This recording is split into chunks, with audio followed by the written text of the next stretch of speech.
ሰበር መረጃ ተሰምቷል። ቲክቶከር አዶናይ እንዲሁም ሌሎችን ከእስር ለማስፈታት የተወጣጡ ልኡካን አባ ገዳዎች ወደ አዲስ አበባ ጉዞ ጀምሯል። ምን አይነት ኢትዮጵያዊ የሆነ ወጣት ነው ማየት የምትፈልጉ? መታሰር አልፈልግም ጋይስ፣ አይኖ ቆቃችሁ ፕሊዝ መከሰስ አልፈልግም፣ መታሰር አልፈልግም እባካችሁ። ተው እግርዬ ረፍ እግርዬ ተው። አንተ እኮ እኛ ጋር እየሰራ ጎበዝ ነበርክ። ሰግጥ ፈምስ ብለሃል ብሎ ነፍሱን እንደዚህ በአፍንጫው በኩል እንደዚህ ስቦ ሊያወጣው። አዶናይ በተገኘበት የመኪና ስጦታውን ለመቀበል ወስኛለሁ። ይህንን ያሉት ተወዳጁ አርቲስት ጋሽ ሰለሞን ናቸው። በጣም ነው የምታሳዝኑ። የምር በጣም ታሳዝናላችሁ አንዳንድ ግለሰቦች ማለት ነው። እናንተ ምን አይነት ኢትዮጵያዊ ነው ማለት የምትፈልጉ? እናንተ ምን አይነት ኢትዮጵያዊ የሆነ ወጣት ነው ማየት የምትፈልጉ? መልካምን የሚያደርጉ ከዘረኝነት የራቁ ማየት የማትፈልጉ ከሆነ ምን አይነት ወጣት ነው ማየት የምትፈልጉ? እሺ በቅናት ወንድሙን የሚገል ወንድሙን የሚያጠፋው የወንድሙን እጅ የሚቆርጥ ነው ማየት የምትፈልጉ? እንዴ ስንት ከፍሎክ ነው ምናምን የምትሉኝ? እኔ ድንገት አንድ ግለሰብ እንኳን በከፍለኝ ዋጋ ይቅርና እኔ በግሌ ለሀገሬ ዋጋ ከፈልኩኝ እንጂ ሀገሬ ራሱ ለእኔ የከፈለች ዋጋ የለም። አንድ ዋጋ የከፈለልኝ ክርስቶስ ነው ለዛሬ እንድደርስ ምክንያት የሆነ ታውቃለህ። እኛም ቪዲዮ ራሱ ያን ቪዲዮ ራሱ አይቶ አያውቅም እስከዛሬ። እንዴ እሱ እንዲያይ ደግሞ አይደለም እኔ የሰራው። በሶሻል ሚዲያ የከፈታችሁት የሆነ ፕሮፓጋንዳ ደግሞ አለ። እንደዚህ ሆኖ እንደዚህ ሆኖ እንደዚህ በቃ ተውት። እኛ እኮ በየትም ብትመጡ አለን እንመልሳችኋለን። እናንተ አጥጋቢ መልስ እንሰጣችኋለን። እዚህ ሀባሻ ነው እዚህ ሀምባሻ የሚለው የሆነ ወሬ አለ። እንደዚህ አልቆ ብሎ ይነፍሳል። ይሄ እንግዲህ የቅናት ብዛት ነው። ቅናት ከዚህ የተነሳ እኮ ነው የወንድሙን እጅ የሚቆርጥ የወንድሙን አንገት የሚቆርጥ ከዚህ የተነሳ እኮ የዚህ ፍሬ ናቸው እኮ የሰይጣን መናፍስቶች ልጆች ናቸው እኮ በመልካም የሆነ ነገር የሚናደደው መልካም በሆነ ነገር የሚቀኑና በቃ ከቅናታቸው ብዛት የወንድማቸውን ነፍስ የሚያጠቁ ማለት ነው። ስለዚህ ምን አይነት ኢትዮጵያዊ ነው ማለት የምትፈልጉ?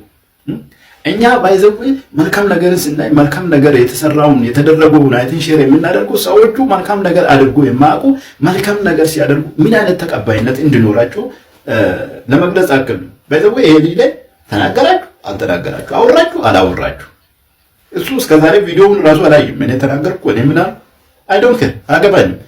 ይሄ ልጅ ላይ ተናገራችሁ ምን አላችሁ አወራችሁ፣ ልጁ የከፍታ እንትን ላይ ነው ያለ። ዞር ብሎ እናንተ ወለ የሚያዳምጥበት ጊዜ ይኖራል ብዬ አላስብም። እና ከንቱ አትልፉ።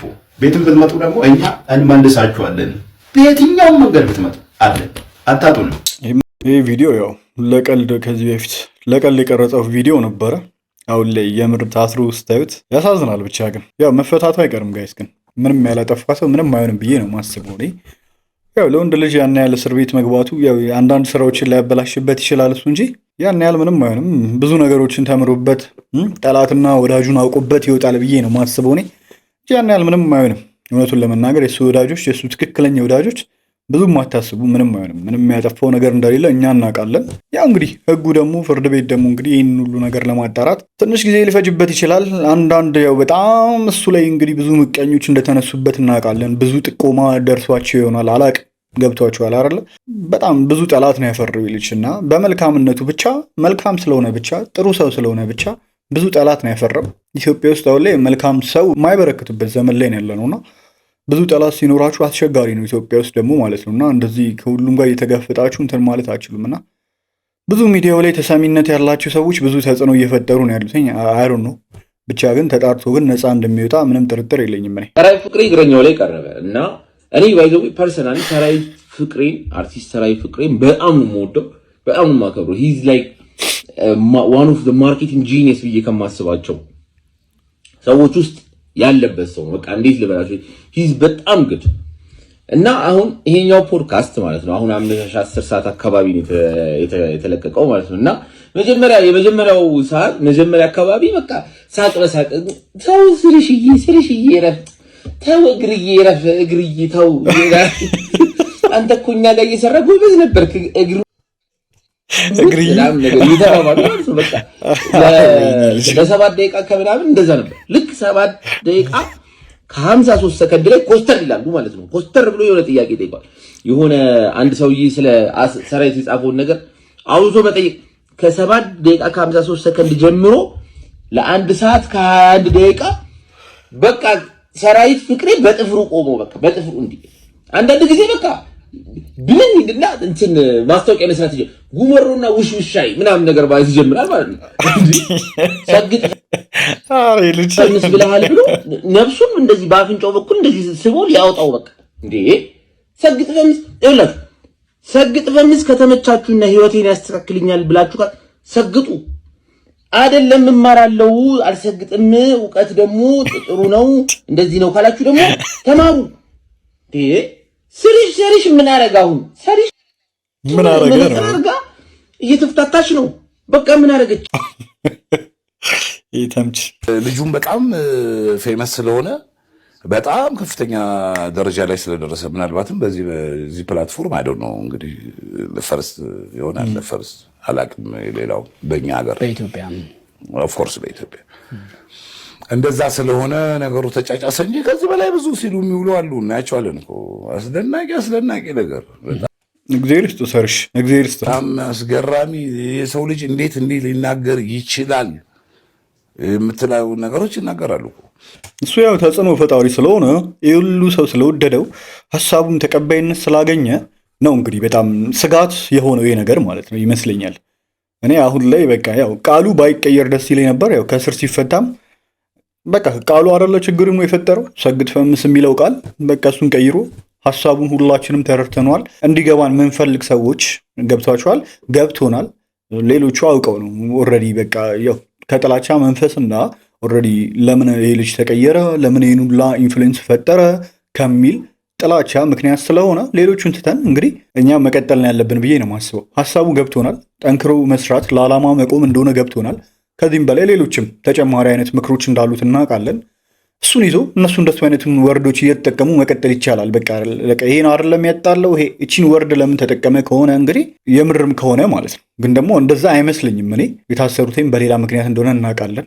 ያው የፌዴራል ፖሊስ እንደገለጸው ከሆነ እነ ጃኒ ምናምን በታሰሩበት ኬዝ እንደሆነ ገልጿል። የፌዴራል ፖሊስ ታስታውሳላችሁ አይደለ? ያው በአለባበስ ዙሪያ እንደሆነ ማለት ነው። ያው እሱ ራሱ በጣም ግራ ያጋባል። ያው አለባበሳቸው ምንም እንግዲህ ክሊን የሆነ ነገር ነው የለበሱት ሁለቱም፣ ጃኒም ሁለቱም ማለት ነው። አዶናይም በዛን ሰዓት ሱፍ ነበር ለብሶ የመጣው። እንዴት እንደሆነ አላቅም። ምናልባት እንግዲህ አላቅም እኔ ሜቢ ስጠራጠር እንግዲህ ሲጨፍሩ ምናምን አሸንፈዋል ብሎ ሰለብሬት ሲያደርግ ምናምን ሸሚዙ ምናምን ተቀዶበት ነበር። እንግዲህ በሱ ተጠያቂ ሊሆን የሚችል ከሆነ ከባድ ነው አይመስለኝም። ግን እኔ እንደማስበው ከሆነ ማለት ነውና እንደዚህ አይነት አክሲደንትሊ ለተፈጠረ ነገር ተጠያቂ ይደረጋል ብዬ አላስብም። አብዛኛው ሰው እንደሚገምተው ከሰግጥ ፈምስ ጋር የተያያዘ ጉዳይ ነው እያሉ ነው ያሉትኝ እና በተለይ ወጣቶቹ ደግሞ ሲሆኑ ይሄ ነገር ወዴትም እንደማያደርሳቸው ወዴትም እንደማያስኬዳቸው ለመንገር አጠገባቸው መሆን አለበት። እዛ ውስጥ መግባት አለበት። እዛ ዳር ቆመህ እንደ አንድ ዘመንና እድሜውን እንደጨረሰ እንትን ቁጭ ብለህ በእኛ ጊዜ ቀረ እንትን አላምንም። እኔ ነገም ተነጎዳም አይደለም። ይሄ ይመች ሰራዊት እግዚአብሔር የሚገርም ሰው ከወጣቱ ጋር አብረህ ተሰለፈ በምትችለው መንገድ እንደዚህ አይነት እምነት ስላለኝ ነው። አትማሩ ምናምን የሚለው ነገር ሆንስሊ አልደግፍም፣ ልደግፍም አልችልም። ይሄንን መጠየቅም አልነበረብህም አላለም እኮ። እስኪ እንሄድበታለን። ግራ ገብቶ ይሆናል እዛ ስለተገኘው እንጂ ይሄ ተምች የሆነ ጋዜጠኛ አሁን በስልጣን ላይ ያለው የብልጽግና መንግስት ከሰራዊት ፍቅሬ ጋር እንደ ኢህአዲግ አይደለም፣ ራቅ ብሎታል። ስለዚህ መቅረቢያ መንገድ ፈልጎ ነው ቲክቶከር መሆን የፈለገው የሚል አንድ ሐሳብ ይዣለሁ። ሆነ እንደ ቲክቶከር እንዴ? እኔ ብልጽግና መንግስት ከቲክቶከር ጋር እሰራለሁ ብሎ 5 እና 10 ዓመት መራ እቅዱ ላይ ያስቀምጦ ከሆነ አላቅም፣ ካንተ ነው የምሰማው። እሺ እኔ ቅድም ነገርኩህ። ለምን መንግስት እንደምትሉ አይገባኝም። እኔ እንዴ እኛ እኮ በተለጣፊነት ከመንግስት ጋር ተለጥፎ ብዙ ሐሳቦች ምን ያስለጥፈናል? ከመንግስት ጋር እኛ በቂ የሆነ እኮ ጊዜ የለንም እኮ ስራ ለመስራት። በጣም ብዙ ሀብታም ደንበኞች አሉን እኮ። በፊትም የምንሰራው ከነሱ ጋር ነው፣ አሁንም የምንሰራው ከነሱ ጋር ነው፣ ነገም የምንሰራው ከነሱ ጋር ነው። እነዛ ሰዎች ደግሞ ይሄንን ፈለጉ። እነሱ ሲፈልጉ እኔ የዛሬ 20 እና 25 ዓመት ስቀርጽበት በነበረው ካሜራ ቀርጽላቸዋለሁ ብዬ ቤዳው ለመክፈል አይደለም ያስከፍሉኛል፣ ለኔ ለመክፈል። ስለዚህ አሁን ዘመኑ እንትን ቴሌቪዥን እሱን ማን ያወልኛ የምንፈልገው እዚህ ላይ ነው እያለህ አይ እኔ እዚህ ውስጥ አልገባም ካልሆነ በቃ ዝም ብዬ አርፌ ቁጭ እንዴ አይሰራም። ቅድም እንዳልኩ ነው አይመጣውም። ማህበሩ የማህበራችን አባል እኮ ነው አዶናይ የማህበሩ አባል ነው። እንደውም ማህበሩ ላይ አመራር ቦታ ሁሉ አለው። እና ያንተ ማህበር አባል አንድ ትልቅ ቦታ ተጠርቶ እንደዚህ አይነት ነገር ሲኖረው እሱ ድግስ ላይ መገኘት ብዙ እንትን አይደለም። የድግሱ ፋይዳ ምንድነው ምናምን የሚለውን በኋላ ስታየው ደግሞ በኋላ ይሄ እንዲህ ቢሆን የሚለውን ነገር ሰበር መረጃ ተሰምቷል። ቲክቶከር አዶናይ እንዲሁም ሌሎችን ከእስር ለማስፈታት የተወጣጡ ልዑካን አባ ገዳዎች ወደ አዲስ አበባ ጉዞ ጀምሯል። በጉዞው መካከል እንግዲህ በቲክቶክ አካውንት የምናውቀው ምንቴ ቢሊየነርም ይገኝበታል። እንዲሁም ገዳ ኢንቨስትመንት ግሩፕም ሌላ ሐሳብን ይዞልን መጥቷል። ይህን መረጃ ሁላችሁም እስከ መጨረሻው በማድመጥ ለወዳጅ ወገኖቻችሁ ሼር በማድረግ ሐሳቡን እንድታጋሩን ስንል በትህትና እንጠይቃለን። በገዳ ስርዓት ወጥተው ይቅርታን ጠይቀው ህዝብን ታርቀው ኃላፊነትን ይህ ተቋም ወስዶ ከህዝብ ጋርም የሚቀላቀሉ ይሆናልም ብለውናል። በቲክቶከሩ እንዲሁም ደግሞ በሌሎቹ ጉዳይ እኔም ከዚህ በፊት የግል አስተያየቴን ስሰጥ እንደነበር ሁላችሁም ታውቃላችሁ። አሁን ግን ጉዳዩ በአባ ገዳ ስለተያዘ ያው እኔም ፍሮም ሳም አይደለው ከማዛመድ ከማስታረቅ ውጭ አማራጭ የለኝም በሚል እኔም ተቀላቅያለሁ። እንግዲህ ሰላም ለሁላችሁ። ዛሬ የምናወራው ስለ ሰላም፣ ስለ ፍትህና ስለ ወጣቶች ዕጣ ፈንታ ነው። አባቶቻችንን ያቆዩልን። የገዳ ስርዓት ግጭትን በግፍ አይፈታም፣ በእርቅ ይፈተዋል። ግጭት ሲኖር የመጀመሪያ የሚመረጠው መንገድ ውይይት ነው። ቅጣት ከመጀመሪያው አይመጣም፣ እርቅ ይቀድማል። ሰው ይሰማል፣ ማህበረሰብ ይታረቃል።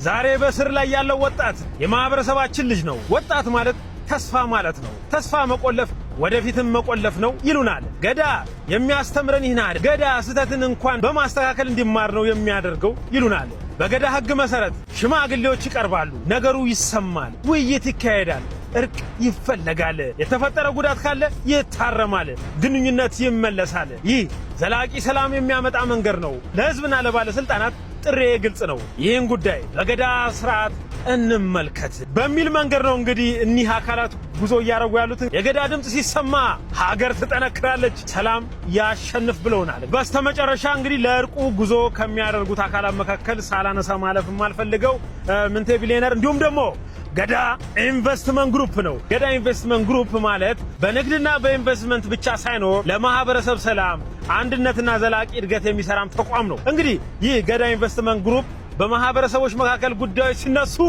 በሰላማዊ መንገድ መፍትሄ ለመፈለግ ተነሳሽነትን የሚወስድ ግዙፍ ተቋማችን ነው።